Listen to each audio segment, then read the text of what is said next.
Last day we have talk about the concept of marketing. 5টা concept নিয়ে কথা বলেছিলাম, আমরা একটু রিক্যাপ করে সামনে আগাবো।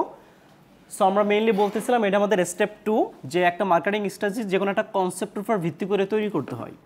সো আমরা বলেছিলাম ফার্স্ট ওয়ান ছিল প্রোডাকশন কনসেপ্ট। আমরা বলছিলাম এটা সবচেয়ে পুরাতন কনসেপ্ট। এই আইডিয়াটা হচ্ছে কাস্টমাররা সেই প্রোডাক্টটাই নিবে যেটা অ্যাভেলেবেল এবং অ্যাফোর্ডেবল। সো কোম্পানির কাজ হচ্ছে বেশি বেশি প্রডিউস করা আর ডিস্ট্রিবিউট করা, এটা হচ্ছে প্রোডাকশন কনসেপ্ট। 2 নম্বরটা ছিল প্রোডাক্ট কনসেপ্ট, যেখানে আমরা বলেছিলাম শুধু পণ্য উৎপাদন করলেই হবে না, ভালো কোয়ালিটির পণ্য লাগবে। সো আপনি যখন পণ্য উৎপাদন করতেছেন পণ্যের কোয়ালিটি, পারফরমেন্স, ফিচার্স এগুলোর উপর গুরুত্ব আরোপ করতে হবে। 3 নম্বরে বলেছিলাম সেলিং কনসেপ্ট, সবাই ভালো কোয়ালিটির পণ্য তৈরি করলো, তাহলে কাস্টমাররা আপনারটা কেন কিনবে? So company as a marketing manager আপনাকে প্রমোশনাল ইফোর্ট হাতে নিতে হবে, অ্যাডভার্টাইজিং করতে হবে, প্রমোশন করতে হবে, দেন তাহলে পণ্য বিক্রি হবে। 4 নম্বরটা ছিল মার্কেটিং কনসেপ্ট, যে আমরা আসলে লং টার্ম রিলেশনশিপে যেতে চাই। সো আমরা চাই না আসলে পার্ট টাইম বা ওই যে বলে না periodic relationship. So long term রিলেশনশিপের জন্য যেটা লাগবে তাদের কাস্টমারদের ওয়ান্ট স্যাটিসফ্যাকশন করা লাগবে, এর ফলশ্রুতিতে কোম্পানি অনেক দিন ধরে তার সাথে ব্যবসা করতে পারে, এটাকে বলে মার্কেটিং কনসেপ্ট। অর্থাৎ কাস্টমারদের নিড ওয়ান্ট জেনে এই অনুযায়ী তাদেরকে স্যাটিসফাই করে প্রফিট অর্জন করা, নট লাইকলি সেল করে প্রফিট করা। সো সেল করে প্রফিট করা আইডিয়াকে আমরা বলতেছিলাম selling concept, profits through sales volume. আর মার্কেটিং কনসেপ্টটা বলতেছিলাম প্রফিটস থ্রু কাস্টমার স্যাটিসফ্যাকশন, কাস্টমারদের স্যাটিসফাই করে প্রফিট করা। And that was the last one, societal marketing concept. আমরা বলতেছিলাম যে আমরা যখন ব্যবসা করব কোম্পানির প্রফিট নিশ্চিত করব, কাস্টমারদের ওয়ান্ট স্যাটিসফ্যাকশন করব, অ্যাজ ওয়েল অ্যাজ সোসাইটির জন্য ক্ষতি করব না।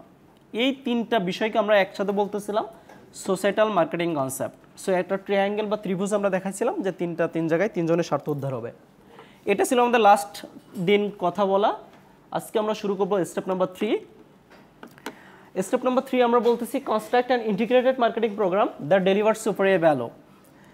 সো আমরা এখানে বলতেছিলাম যে কাস্টমারদেরকে আমরা ভ্যালু দিতে চাই, অর্থাৎ একটা প্রোডাক্ট বা সেবা দিতে চাই। সো এই 3য় পর্যায়ে এসে আমাদের আসলে 4P ডিজাইন করতে হয়, যেটাকে বলে মার্কেটিং মিক্স।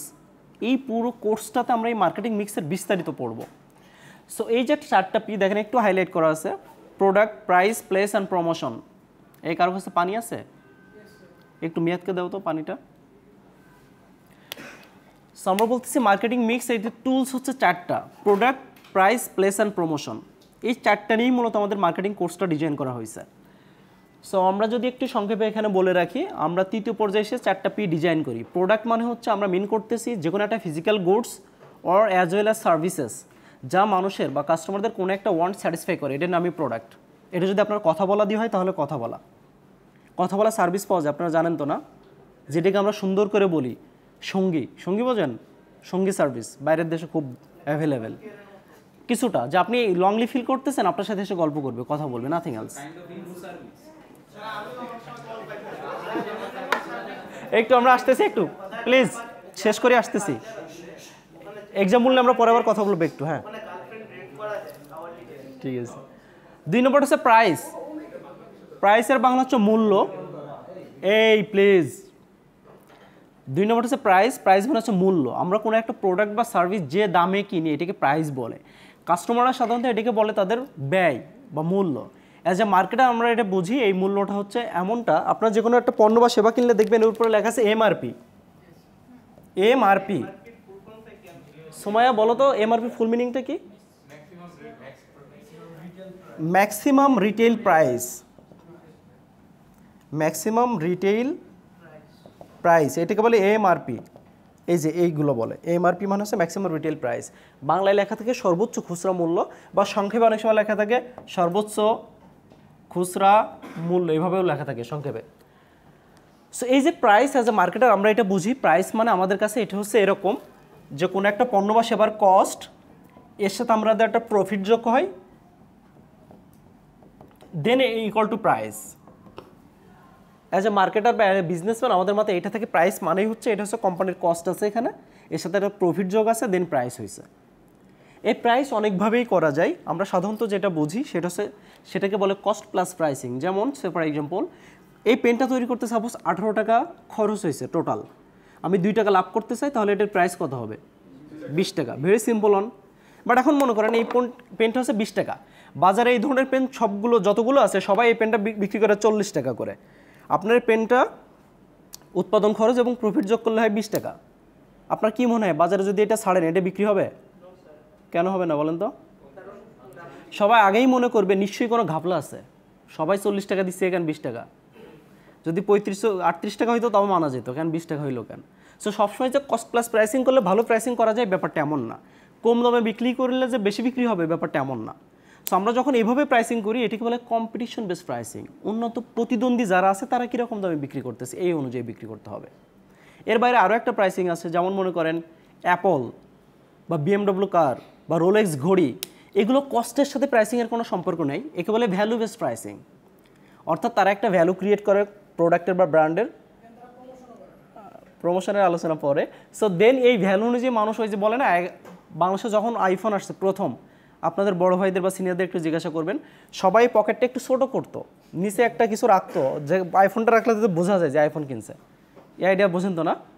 দেখবেন পুরাতন নাটকগুলো তো দেখবেন ওই আইডিয়াটা এখনও আছে। যাই হোক, সুইচ হচ্ছে আমি আইফোন ইউজার, এটা সোসাইটিতে একটা স্ট্যাটাস দিত, সো একটা ভ্যালু ক্রিয়েট করতো আপনার। সো এভাবেও প্রাইসিং করা যায়।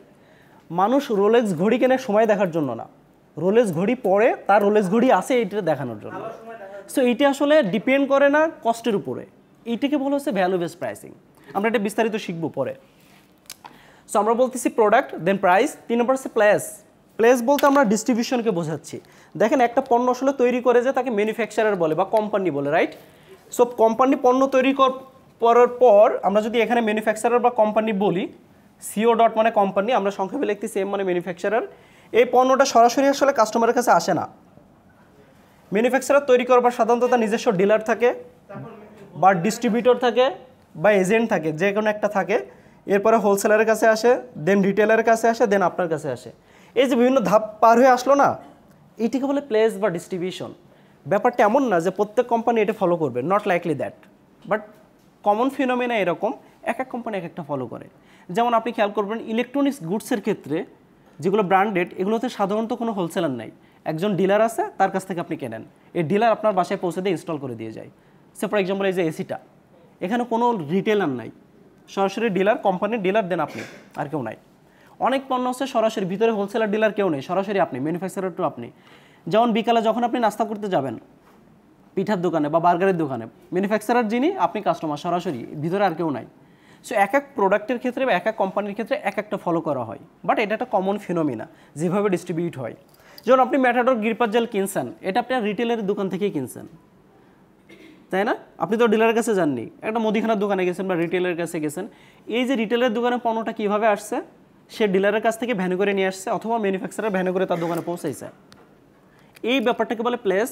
এই সুন্দর নাম হচ্ছে চ্যানেল অফ ডিস্ট্রিবিউশন, বন্টন প্রণালী, ঠিক আছে? And the last one is promotion. যেমন আমরা গতদিনও বলতেছিলাম, প্রমোশন মানে হচ্ছে প্রসার বা প্রসার। কোনো একটা পণ্য বা সেবা উৎপাদন করলে আসলে বিক্রি হয়, ব্যাপারটা এমন না। বর্তমান যুগকে বলা হয় প্রতিযোগিতার যুগ। সো আপনার পণ্যটা লোকে কেন কিনবে? আপনার পণ্যটা তখনই কিনবে যখন আপনি তাকে কনভিন্স করতে পারবেন। বাংলা একটা গান শুনেছেন, ভালোবাসো কি বাসো কি, ভালোবাসো নাকি বাসো কি না বন্ধু ট্রাই করো আমার, এরকম একটা গান ছিল অনেক আগে, এরকম একটা গান আছে না? যাই হোক, সো ইস্যু হচ্ছে প্রমোশনের প্রথম নতুন প্রোডাক্টের ক্ষেত্রে প্রথম ইস্যু থাকে লোকজনকে ইন্ডিউস করা, রাজি করানো যে আমার পণ্যটা ইউজ করে দেখেন কেমন।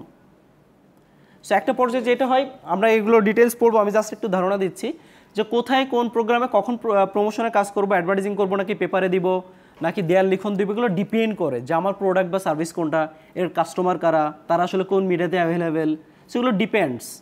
বাট এই মুহূর্তে সবচেয়ে বেশি প্রমোশনাল হচ্ছে অনলাইন, বা আমরা যদি আরও স্পেসিফিক বলি সোশ্যাল মিডিয়া মার্কেটিং, যেটাকে বলে SMM, social media marketing. But a group major portion of the customers are still with TVC, television advertising, যেটাকে বলে television commercial. So television advertising বাংলাদেশের সবচেয়ে বেশি ইফেক্টিভ প্রমোশনাল টুলস। করবি আস্তে আস্তে কমে যাচ্ছে, বাট এখনও। হাওয়ার আপনি জানেন 1 মিনিট বিজ্ঞাপন দিতে কত খরচ হয়? বাংলাদেশে যারা এই ক্যাটাগরির চ্যানেলগুলো আছে না, 1 সেকেন্ডের জন্য এদের ফি হচ্ছে 1800 থেকে 2200 টাকা। চিন্তা করেন তাহলে একটা বিজ্ঞাপন তো 30 সেকেন্ডের নিচে সাধারণত হয় না। 30 সেকেন্ড বিজ্ঞাপন দেখবেন প্রথম দিকে পুরোটা দেখায়, 45 সেকেন্ড বা 1 মিনিটের বিজ্ঞাপন প্রথম 1 মাস 2 মাস, তারপরে দেখবেন বিজ্ঞাপন 30 সেকেন্ড বা 15 সেকেন্ডে নিয়ে চলে আসছে। প্রথম দিকে একটু শুরু হয় বিজ্ঞাপন, তারপরে লাস্টে চলে আসে, ডিউ টু কস্ট মিনিমাইজেশন। হাওয়ার সো প্রমোশন মানে আমরা মিন করতেছি আমাদের পণ্য বা সেবাটা জনগণকে জানাইতে হবে, কাস্টমারদেরকে জানাইতে হবে যে আমাদের এই পণ্য বা এই সেবাটা অ্যাভেলেবেল। এটা হচ্ছে প্রমোশন। এটা অনেকভাবেই করা যায়, তার মধ্যে আমরা দু একটা বললাম, টেলিভিশন অ্যাডভার্টাইজিং, নিউজ পেপার, দেয়াল লিখন, এটা ওইটা অনেক কিছু। আমরা মেজর টুলসগুলো নিয়ে এখানে কথা বলবো। এর মধ্যে আছে অ্যাডভার্টাইজিং, ভেরি ফার্স্ট অন, দেন আছে সেলস প্রমোশন, দেন আছে পার্সোনাল সেলিং। দোকানের সামনে দিয়ে গেলে আপনাকে ডাকে না, ম্যাডাম আসেন আসেন, স্যার আসেন আসেন, বিশেষ করে ক্লোথিং, ফার্নিচার এই টাইপের দোকানগুলোতে। সেগুলো একটা স্টাইল। বা দেখেন না যে ওয়ালটন দক্ষিণ আফ্রিকা বাংলাদেশ সিরিজ, এই যেখানে টাকা দিছে ওয়ালটন একটা ক্রিকেট ম্যাচ হওয়ার জন্য, কিন্তু কেন, এটার নাম কি, এগুলো আমরা এখানে আস্তে ধীরে শিখবো। এটা হচ্ছে পাবলিক রিলেশনসের অন্তর্গত। সো কতগুলো টুলস আছে, কীভাবে কোনটা ইউজ করা যায়, কেন কোনটা করতে হয়, এগুলো আমরা এখানে ডিটেলস পড়বো অ্যাকচুয়ালি। সো আমরা 3 স্টেপে, নাম্বার 3-তে বলতেছি 4টা পি ডিজাইন করার কথা, product, price, place and promotion. Then step number 4, এখানে আমরা 2-একটা বিষয় নিয়ে একটু বেশি কথা বলবো। স্টেপ 1 হচ্ছে, স্টেপ 4 প্রথমটা হচ্ছে CRM, customer relationship management.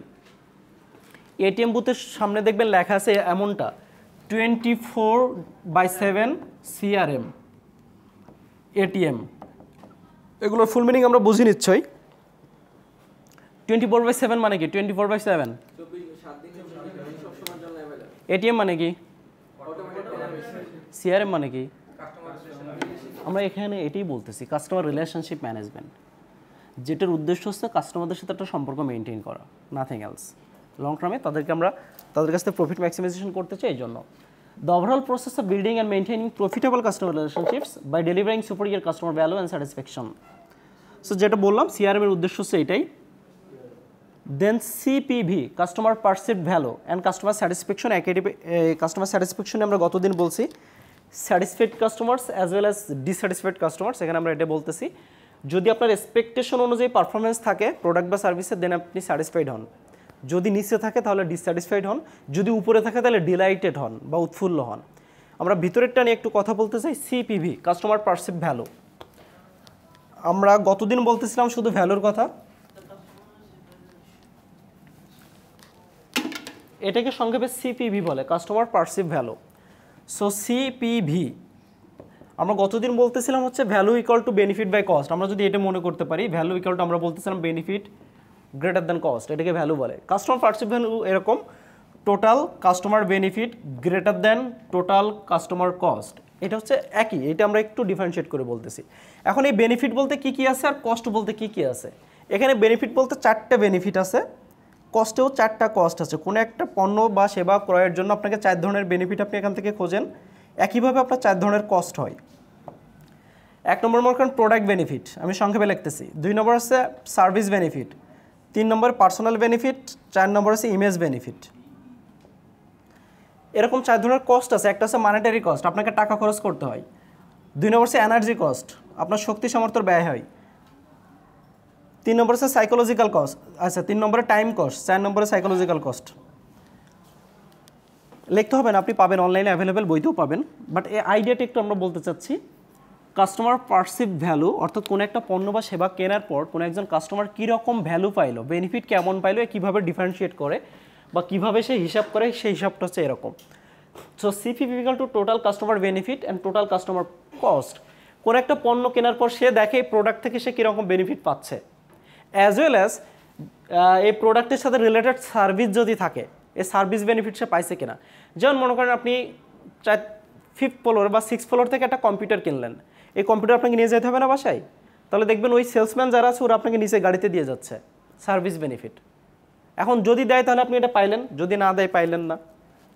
Personal benefit বলতে ওই প্রতিষ্ঠানে যারা কর্মী আছে, কর্মী বাহিনী আছে, তারা আপনাকে কী ধরনের বেনিফিট দিল, including service benefit. And the last one আছে ইমেজ বেনিফিট। কোনো একটা পণ্য বা সার্ভিসের সাথে একটা ইমেজ থাকে, ইমেজ বলতে আমরা যদি স্পেসিফিক বলি ব্র্যান্ড ভ্যালু থাকে, ব্র্যান্ড কোন ব্র্যান্ডের থেকে কিনলেন, কোন দোকান থেকে কিনলেন, এরকম একটা ব্যাপার আছে। একই প্রোডাক্ট আপনি যদি ভ্যান প্লাজা থেকে কেনেন দাম একরকম, আপনি যদি একটু সাজানো গোছানো শোরুম থেকে কেনেন দাম আর এক রকম। প্রোডাক্ট কিন্তু হুবহু সেম, কোনো পার্থক্য নাই। আপনি মাঝে মাঝে কম্পেয়ার করে দেখেন। ভ্যান প্লাজা বুঝি তোমরা সবাই না? ওকে, সো এটা হচ্ছে বেনিফিটগুলো। আমরা যে কোনো একটা পণ্য বা সেবা কেনার পরে 4 ধরনের বেনিফিট আমরা এখান থেকে খুঁজি। আমরা একটু আগে বলতেছিলাম যে রোলেক্স ঘড়ি মানুষ সময় দেখার জন্য কেনে না, এটা কেনে ইমেজ বেনিফিটের জন্য, এটা রোলেক্সের ঘড়ি, নাথিং এলস। জায়েদ খান না? আর কস্ট কী মানুষ 4 ধরনের কস্ট করে কোনো একটা পণ্য বা সেবা কেনার জন্য। একটা হলো মানিটারি কস্ট, অর্থাৎ আপনাকে টাকা দিতে হয়, এটা আমরা সবাই বুঝি, টাকা খরচ করতে হয়। নাম্বার 2 আছে এনার্জি কস্ট, একটা শক্তি বা শ্রম যায় না, এনার্জি যায় না। যেদিন আপনি শপিং করতে যান অবস্থাটা কী হয় বোঝেন তো?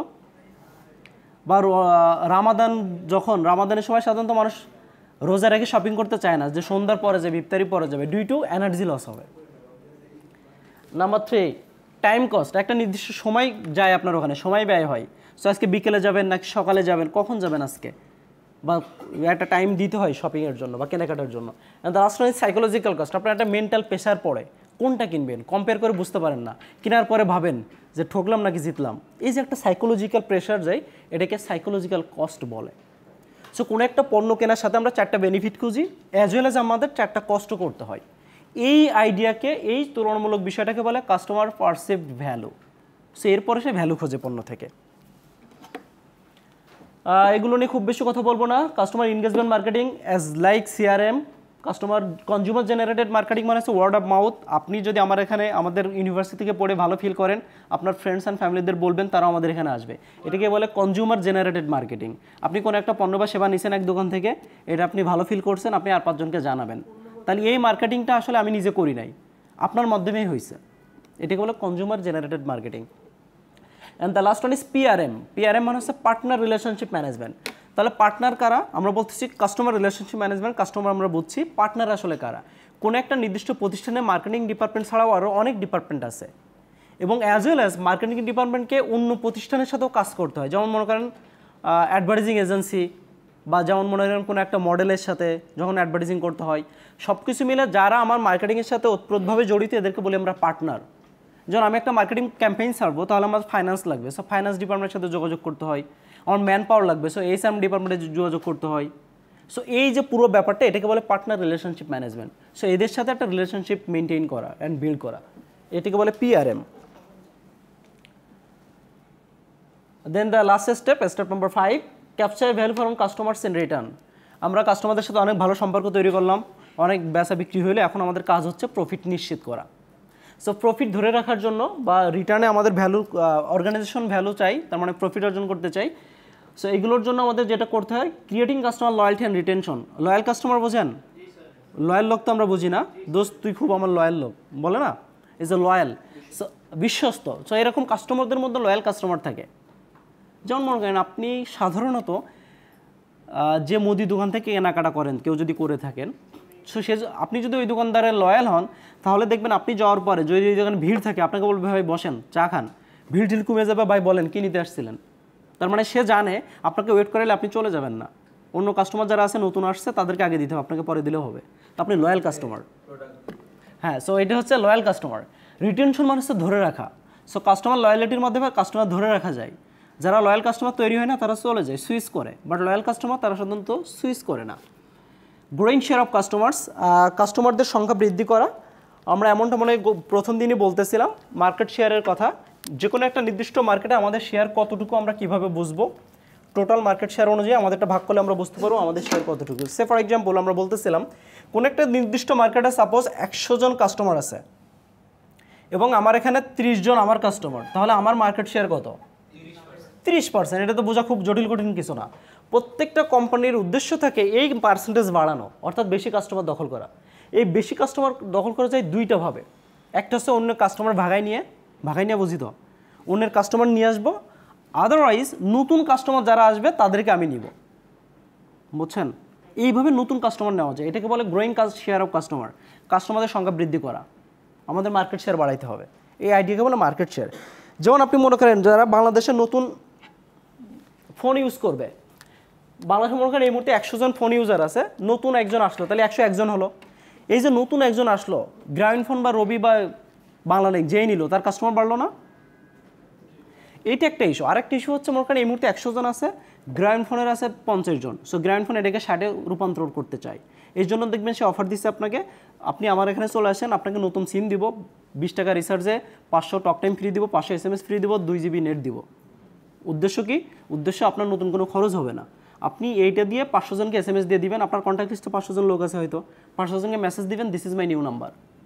সো এই যে প্রোগ্রামগুলো, ক্যাম্পেইনগুলো আপনি দেখেন, এর উদ্দেশ্য হচ্ছে কাস্টমার সুইচ করানো, অন্যের কাস্টমার ভাগায় নিয়ে আসা। এটা নতুন ইউজারদের জন্য এরকম ধরনের অফার না।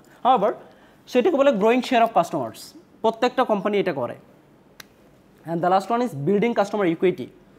কাস্টমার ইকুইটি বলতে বোঝায় কোনো একটা নির্দিষ্ট প্রোডাক্টের কোনো কাস্টমারের বা সকল কাস্টমারের লাইফ টাইম ভ্যালু, অর্থাৎ একজন কাস্টমার আমার আছে সারা জীবন আমাকে কত ভ্যালু দিবে বা কত প্রফিট দিবে, এটাকে বলে কাস্টমার ইকুইটি। মনে করেন আমার একটা কোম্পানি আছে, আমার 500 জন কাস্টমার আছে, এই 500 জন কাস্টমার তাদের লাইফ টাইমে অর্থাৎ যতদিন আমার সাথে থাকবে ততদিন আমার কত টাকা প্রফিট দিবে, এটিকে বলে কাস্টমার ইকুইটি। প্রত্যেকটা কোম্পানি চায় কাস্টমার ইকুইটি বাড়াইতে। এই পর্যন্ত হচ্ছে আমাদের আজকের আলোচনা। সো হোপফুলি আমরা মার্কেটিং প্রসেস এখানেই শেষ করলাম। সো এই বিষয়ে এখন আজকের বিষয়ে কোনো কোয়েশ্চেন থাকলে বলেন। মেয়াদ, আজকের বিষয়ে কোনো কোয়েশ্চেন থাকলে বলেন, আদারওয়াইজ আমরা বাসার কাজটা একটু বুঝে নিই।